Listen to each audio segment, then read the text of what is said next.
Hi there, it's Nick Dutch back again one more time, and this time I'm having an insomniac night, so I thought I'd come down and check YouTube and see basically what madness is out there, if you know what I mean. And yes, I am completely naked apart from my spectacles and my hat, so all you girls out there, I hope you're enjoying it. Okay, this is in reference to a private message. I'm not saying who it's from. It's a good private message because it raises some interesting points, okay? It says here, I've just watched Insidious yesterday and that movie freaked me out.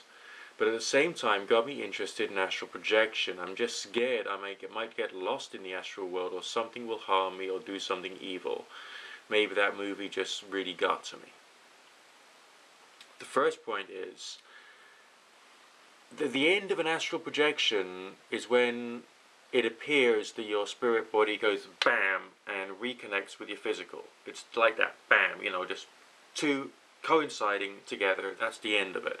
You don't get lost because you got this line of like light or energy or whatever the heck it is connecting the forehead of your physical with the back of the head of your astral, and boom, the cord shortens and you get sucked through the air and you recoincide with the physical, which can happen instantly, superluminous velocity, or that's the way it appears to be.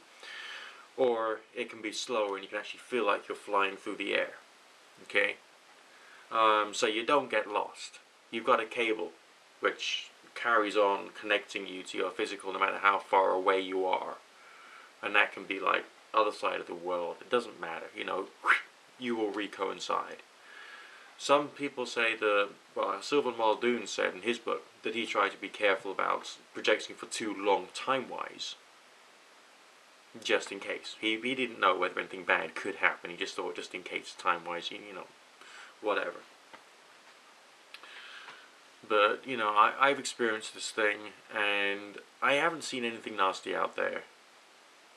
Okay, there was one time when I did a projection and there were two people standing there, which I assumed was like guides or mentors or something like that, and we had a little conversation, and that's as far as it got. Silver Muldoon told a story of one time he was resentful about someone. He had a bit of anger inside him, and when he did an astral projection, their spirit was there and they had a bit of a fight. But even then, the fight ended, he came back into his physical, and basically everything was normal after that. So essentially, is there really anything out there which can harm you? Well, you might have the occasional unpleasant experience, but it would just be a strange experience which is unpleasant. Okay, that's as far as it seems to be able to go. So don't worry about that. Is it safe? I don't know if we know enough about it to be able to say whether it's safe or whether there is some kind of danger there, because we don't. There's no way on the face of the planet that we can say that we know enough about it.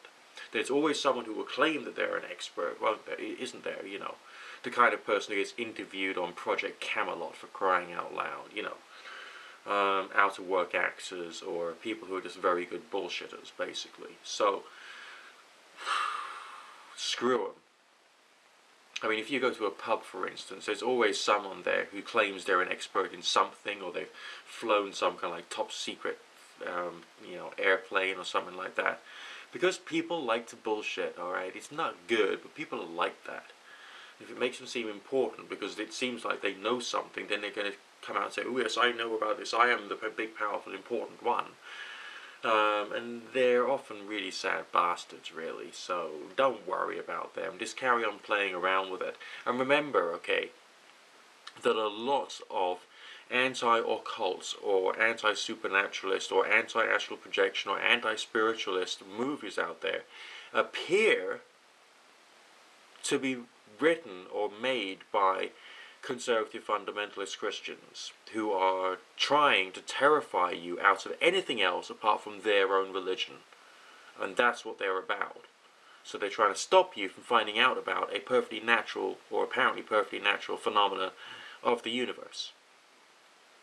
They're trying to stop you from searching for the truth. I think it was even St. Paul who said something like, test everything, trust that which is true. So essentially they're going against their own saints when they try and do this. So, screw them. Basically just screw them. They're arseholes. They're not good. Screw them. This says here, let me know, I really want to learn how to astral project. I always had the feeling inside me after I die, I will want to be God. Well, no, it's probably going to be you when you die, basically. That's the way I see it. Possibly. Okay, then it says, are there any sites, books, videos you can recommend on learning to astral project? Yes. Well, how many times have I got to tell you? The book by Sylvan Muldoon and Harewood Carrington, The Projection of the Astral Body. Go to your library and order it. Go to your bookshops and buy a copy, or order it and buy a copy. Sylvan, spelled S-Y-L-V-A-N, Muldoon, M-U-L-D-O-O-N, and Harewood, H-E-R-E-W-A-R-D, Carrington, C-A-R-R-I-N-G-T-O-N. Sylvan, Muldoon, and Harewood Carrington, and the book is titled The Projection of the Astral Body. Get a copy, please. It's good. It's one of the best, most scientifically approached supernaturalist books that's out there. It really is good. Okay, he's drawn to a few conclusions which aren't perfect, but he's one of the best writers on the subject. So basically, I strongly recommend it. Big time. Do it. Alright? No ifs, no buts, do it. Just my humble opinion for today. Good fortune, God bless, look after yourself, chill out, and stop being afraid of all the rubbish that's in poor quality supernatural fiction that's been written by people who are trying to control you. And try and stop you from looking at what's really real, like, or the way it appears to be, and trying to twist your mind for their own purposes. Just ignore that rubbish. It's rubbish. Alright? Paranormal State is one of the worst shows on the face of the planet because it's just there to terrify you. And it's not even based upon, the occult fiction. It's not even based properly upon the grimoires. It's based upon them trying to terrify you. That's all. That's all they're trying to do. Terrify you into doing as you're told and following their interpretation of what their religion is. So, forget them. They're liars. By the way, links below. Subscribe. God bless.